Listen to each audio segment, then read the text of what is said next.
ছাত্ৰ ছাত্ৰীসকল আজি তোমালোকৰ লগত নৱম শ্ৰেণীৰ গণিতৰ জ্যামিতিৰ আন এটা পাঠটো হৈছে ত্ৰিভুজ সেই সম্পৰ্কে কিছু কথা আলোচনা কৰিম। তোমালোকে আগৰ ক্লাছবোৰত ৰেখাৰ কোণ পাঠৰ অন্তৰ্গত অংকবোৰ সমাধান কৰিছিলা। এতিয়া আমি ত্ৰিভুজ পাঠটোত থকা কিছুমান প্ৰব্লেম সলভ কৰিম। তাৰ আগতে তোমালোকক ত্ৰিভুজ পাঠটোত থকা কেইটামান কথা কৰিব বিচাৰিছো, যিকেইটা তোমালোকে সপ্তম শ্ৰেণীত পাই আহিছিলা, তাত ব্যৱহাৰ কৰিছিলা, অষ্টম শ্ৰেণীত পাইছা, তাত ব্যৱহাৰ কৰিছা। এতিয়া মই এইকেইটাৰ অকণমান পুনৰালোচনা কৰি দিবলৈ লৈছো। সৰ্বসমতাৰ চৰ্ত অৰ্থাৎ যাক তোমালোকে পাইছিলা সৰ্বাংগসম।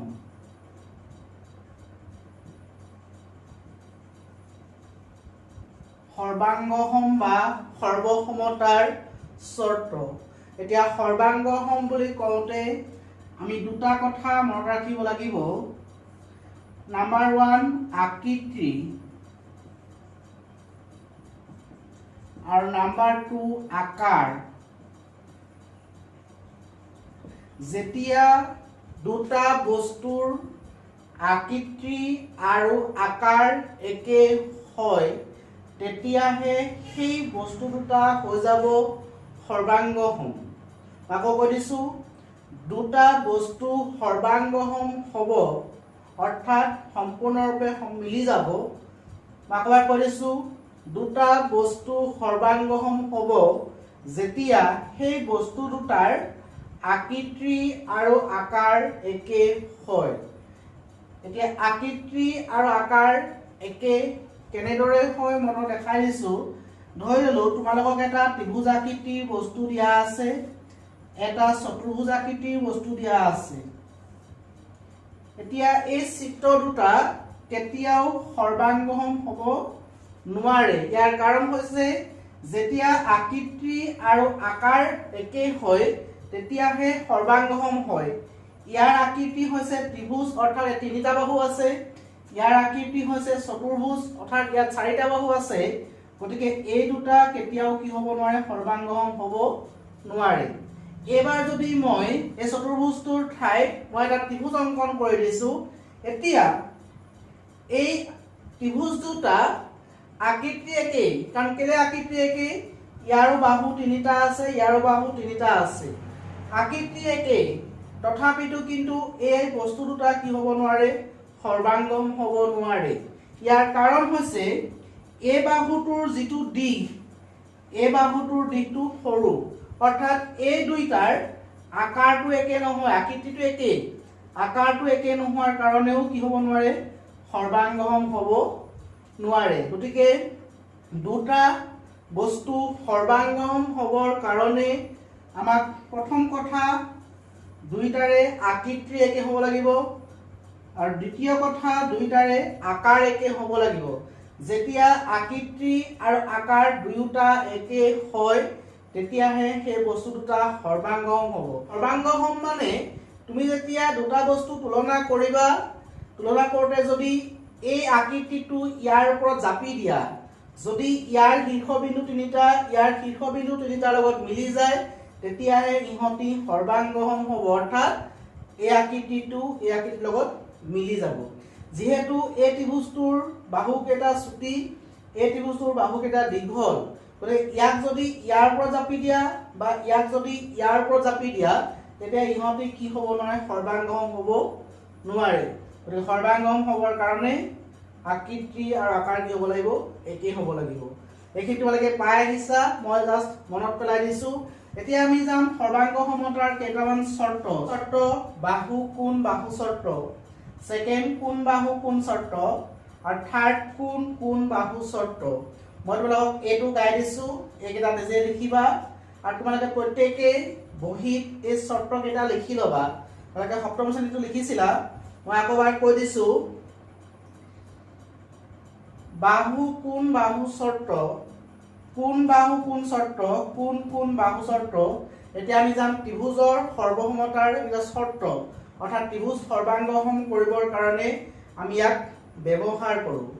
এতিয়া প্ৰথম চৰ্ত বাহু কোণ বাহু অৰ্থাৎ এটা ত্ৰিভুজৰ দুটা বাহু আৰু সিহঁতৰ মাজৰ কোণ আন এটা ত্ৰিভুজৰ দুটা বাহু আৰু মাজৰ কোণৰ সৈতে যদি সমান হয় তেতিয়া বাহু কোণ বাহু চৰ্তমতে ত্ৰিভুজ দুটা সৰ্বাংগসম হৈ যাব। তোমালোকে চিত্ৰত দেখা পাইছা যে ত্ৰিভুজ ABC আৰু ত্ৰিভুজ PQR প্ৰথমটোৰ AB দ্বিতীয়টোৰ PQ প্ৰথমটোৰ AC দ্বিতীয়টোৰ PR প্ৰথমটোৰ এংগুল A দ্বিতীয়টোৰ এংগুল P সমান দেখুওৱা হৈছে। অৰ্থাৎ এই ত্ৰিভুজটোৰ দুটা বাহু আৰু মাজৰ কোণ এই ত্ৰিভুজটোৰ দুটা বাহু আৰু মাজৰ কোণটো সমান হোৱাৰ কাৰণে এই ত্ৰিভুজ দুটা হৈ যাব সৰ্বাংগসম। তোমলোকে চিন দিব জানা সৰ্বাংগসম। আৰু কি চৰ্তমতে সৰ্বাংগসম হৈ যাব? বাহু কোণ বাহু চৰ্তমতে সৰ্বাংগসম হৈ যাব। গতিকে আমি কি লিখিম? এটা ত্ৰিভুজৰ দুটা বাহু আৰু মাজৰ কোণ আন এটা ত্ৰিভুজৰ দুটা বাহু আৰু মাজৰ কোণ যদি সমান হয় তেন্তে ত্ৰিভুজ দুটা বা বা অৰ্থাৎ সাইড এংগল সাইড চৰ্তমতে সৰ্বাংগসম হৈ যাব। এইটো একেই হৈ যাব কোণ বাহু কোণ। যদি এটা ত্ৰিভুজৰ দুটা কোণ আৰু মাজৰ বাহুটো আন এটা ত্ৰিভুজৰ দুটা কোণ আৰু মাজৰ বাহুৰ সৈতে সমান হয় তেতিয়া কোণ বাহু কোণ চৰ্তমতে সেই ত্ৰিভুজ দুটা সৰ্বাংগসম হৈ যাব। যদি মই এই চিত্ৰ দুটাতে লওঁ, ধৰি ললো এবাৰ এই কোণটো আৰু এই কোণটো সমান। দেখা পাইছা এংগুল A লগত এংগুল P সমান, এংগুল B লগত এংগুল Q সমান। এই ত্ৰিভুজটোৰ দুটা কোণ আৰু এটা মাজৰ বাহু এই ত্ৰিভুজটোৰ দুটা কোণ আৰু এটা মাজৰ বাহু সমান দেখুওৱা হৈছে, যাৰ কাৰণে কোণ বাহু কোণ চৰ্তমতে এই ত্ৰিভুজ দুটা কি হৈ যাব সৰ্বাংগসম। থাৰ্ড দিটো আছে কোণ কোণ বাহু। এটা ত্ৰিভুজৰ যিকোনো দুটা কোণ আৰু এটা বাহু যদি আন এটা ত্ৰিভুজৰ যিকোনো দুটা কোণ আৰু এটা বাহুৰ সৈতে সমান হৈ যায় তেতিয়া আমি যদি ইয়াক অকমান চেঞ্জ কৰি দিওঁ, ত্ৰিভুজৰ দুটা কোণ ধৰি ললো এই কোণটো সমান। এটা ত্ৰিভুজৰ দুটা কোণ যদি মাজৰ বাহুটো হৈ গ'ল আমাৰ কোণ বাহু কোণ হৈ গ'ল কোণ বাহু কোণ। এতিয়া কৈছো এটা ত্ৰিভুজৰ দুটা কোণ আৰু যিকোনো এটা বাহু, মই এইটো দি দিছো এটা ত্ৰিভুজৰ দুটা কোণ আৰু যিকোনো এটা বাহু যদি আন এটা ত্ৰিভুজৰ দুটা কোণ আৰু যিকোনো এটা বাহুৰ সৈতে সমান হৈ যায় তেতিয়া কোণ কোণ বাহু অৰ্থাৎ এংগুল এংগল সাইড চৰ্তমতে ত্ৰিভুজ দুটা হৈ যাব সৰ্বাংগসম। এতিয়া যেতিয়া এই তিনিটা আৰু পাবা পাছত এই তিনিটা চৰ্তমতে যদি কোনোবা দুটা ত্ৰিভুজ সৰ্বাংগসম হয় আমি মাত্ৰ সৰ্বাংগসম কৰিবৰ কাৰণে ত্ৰিভুজৰ তিনিটা অংশহে ব্যৱহাৰ কৰিছো। ইয়াত ব্যৱহাৰ কৰিছো এটা বাহু এটা কোণ আৰু এটা বাহু। ইয়াত ব্যৱহাৰ কৰিছো দুটা কোণ এটা বাহু। ইয়াত ব্যৱহাৰ কৰিছো দুটা কোণ আৰু এটা বাহু। তোমালোকে জানা ত্ৰিভুজৰ মূল পাৰ্টছ হৈছে 9টা আৰু তাৰ আমি শীৰ্ষবিন্দু কেইটা বাদ দিলে আমি পাৰ্টছ পাওঁ 6টা। অৰ্থাৎ শীৰ্ষবিন্দু ধৰিলে আমি 9টা পাম, শীৰ্ষবিন্দু বাদ দিলে ত্ৰিভুজৰ অংশ হৈছে 6টা। কি কি চোৱা, এইটো এটা কোণ এইটো এটা কোণ এইটো এটা কোণ, গতিকে আমি কোণ পাম 3টা। তাৰপিছত বাহু পাম 3টা, গতিকে আমি টোটেল অংশ পাম কেইটা 6টা। কিন্তু আমি সৰ্বাংগসম কৰোঁতে মাত্ৰ 3টাহে ব্যৱহাৰ কৰিম। হয় দুটা বাহু এটা কোণ, নহয় দুটা কোণ এটা বাহু দুটা কোণ এটা বাহু। যেতিয়া দুটা ত্ৰিভুজ বাহু কোণ বাহু কোণ বাহু কোণ আৰু কোণ কোণ বাহু চৰ্তমতে সৰ্বাংগসম হ'ব, তাৰ পাছত এই 6টা অংশৰ বাকী থকা 3টা অংশ এটা আনটোৰ লগত মিলি যাব। গতিকে আমি যেতিয়া সৰ্বাংগসম কৰিম, সৰ্বাংগসম কৰাৰ পাছত ত্ৰিভুজৰ বাকী থকা অনুৰূপ অংশবোৰো এটা আনটোৰ সৈতে মিলি যাব। ইয়াৰ কাৰণ হৈছে সৰ্বাংগসম কৰোঁতে যিহেতু আমাৰ দুয়োটাৰে কি একেই হৈ যায় আকৃতি আৰু আকাৰ একেই হয়, সেইকাৰণে ত্ৰিভুজৰ বাকী থকা অংশকেইটাও সমান হৈ যায়। মই তোমালোকক এইকেইটা নাই কোৱা, এইটোৰ লগত জড়িত কৰি দিছো। তোমালোকে চিত্ৰত দেখা পাইছা এই ত্ৰিভুজ দুটা বাহু কোন বাহু চৰ্তমতে সৰ্বাংগসম হৈ আছে কেলে হৈ আছে আমি পাম দেখা পাইছা AB লগত PQ সমান তাৰপিছত এংগুল A লগত এংগুল P সমান আৰু AC লগত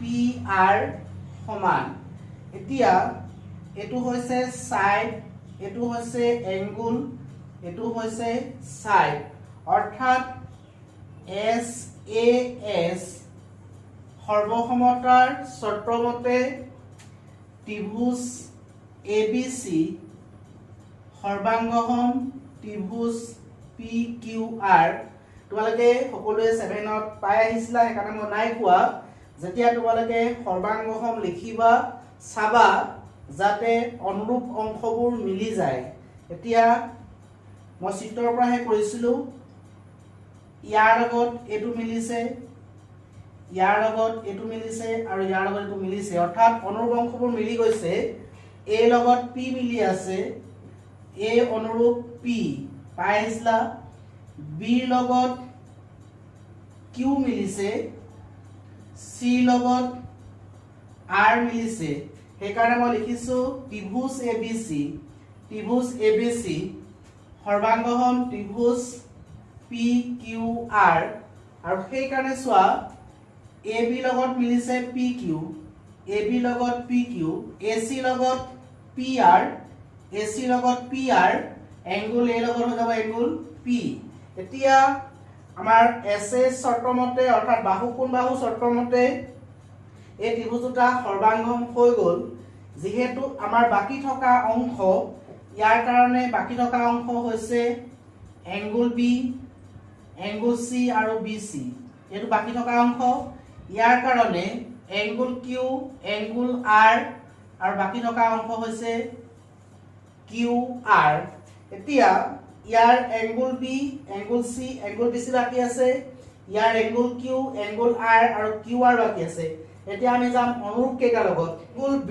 লগত কি মিলি আছে এংগুল Q গতিকে সৰ্বাংগসম হোৱাৰ পাছত আমি লিখিব পাৰিম এংগুল B সমান এংগুল Q তাৰপিছত C লগত R মিলি আছে গতিকে আমি লিখিব পাৰিম এংগুল C সমান এংগুল R আৰু বাকি থকা পাৰ্ট আছে BC লগত মিলি যাব QR BC সমান QR এইকেইটা হৈছে সৰ্বসম ত্ৰিভুজৰ অনুৰূপ অংশ বা সৰ্বাংগসম ত্ৰিভুজৰ অনুৰূপ অংশ তোমালোকৰ যেতিয়া পৰীক্ষাত আহিব গতিকে ত্ৰিভুজ দুটা সৰ্বাংগসম কৰাৰ পাছত যিটো অংশ সমান দেখুৱাবা তাত লিখি দিবা সৰ্বসম ত্ৰিভুজৰ অনুৰূপ অংশ কিন্তু আমি এতিয়া অংক কৰোতে প্ৰতিবাৰতে এই দীঘল লাইনটো লিখি নাথাকো কিন্তু তোমালোকে পৰীক্ষাত এটা বা দুটাহে প্ৰশ্ন আহিব তাত তোমালোকে দীঘল লাইনটো লিখি দিবা এতিয়া মই এই দীঘল লাইনটোৰ জেগাত শৰ্ট কে লিখিম